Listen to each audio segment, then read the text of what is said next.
You don't need to be on every social media platform there is when you first start your blog or your online business.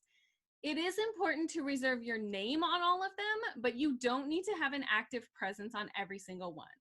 So first things first, when you're first getting started with your blog, you have to figure out what you're going to call it. If you already have a name, great. You are way ahead of most people. It took me a long time to figure out what my name was going to be. So if you're still thinking about it, that's okay. Let's talk about that just for a little bit. Your name is really important. It's going to come up a lot with your blog, and I really suggest that you use your actual name if at all possible. I know you may be concerned about being seen and putting yourself out there, especially if you still have a day job or you're concerned that your family or friends might see what you're doing and you're not really ready to take that step yet. That's okay. They're probably not going to randomly find your blog or your social media. It's really important to think about what your long-term goals are. Do you want this blog to be a hobby for the rest of your life? Or do you eventually want it to be a business? Don't think about your feelings right now. Think about this multi-million-dollar business that you're going to have 3 years from now. Do you want it to be called Sarah's Marketing Blog, or would you rather it be called sarahkuhn.com? Which one do you think sounds more professional? If you want to learn more about starting a blog or an online business, make sure that you sign up for my blog school email list at infjwoman.com/blog school. There's a link in the video description. Look at what the people that you look up to are doing.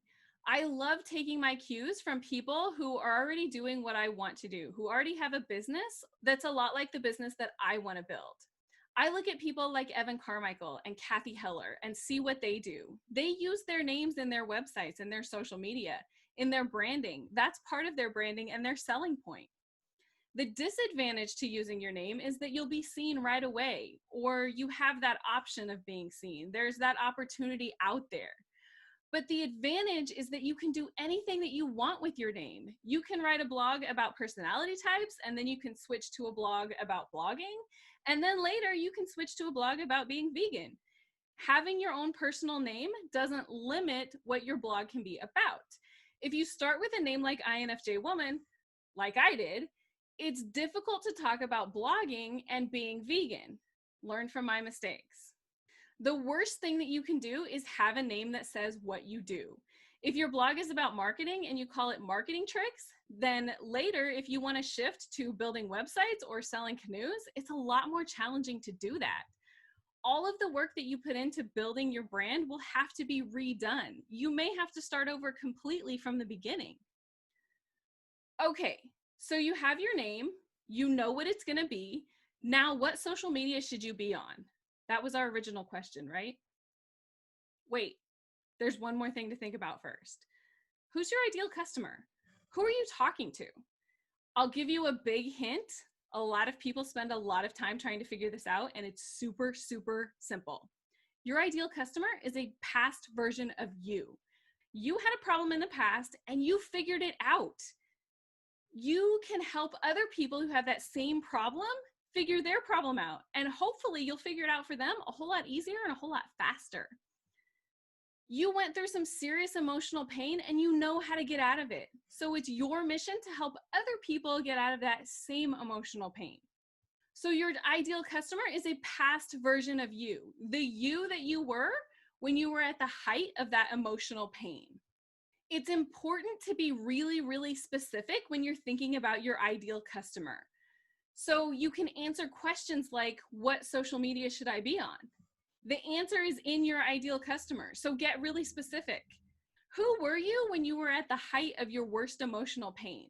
My ideal customer is a 30-year-old woman who lives in an upper middle class neighborhood that she really can't afford.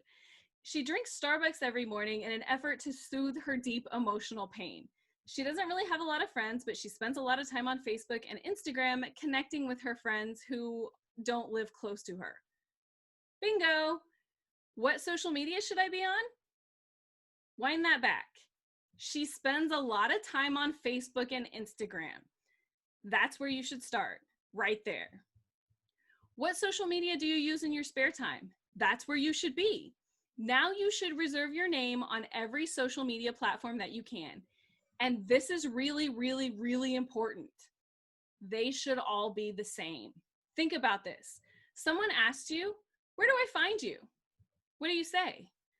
I'm at twisty_87_76_black.tree on Instagram, and Facebook, I think it's like facebook.tree/green8742. Huh?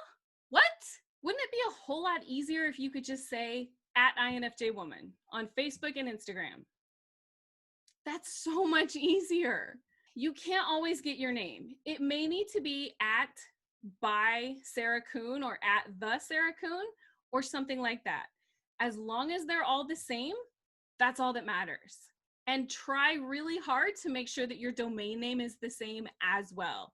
The easier it is for people to find you, the better. If you want more advice about starting a blog or an online business, make sure that you check out my blog school playlist. Also, make sure that you subscribe so you never miss a video.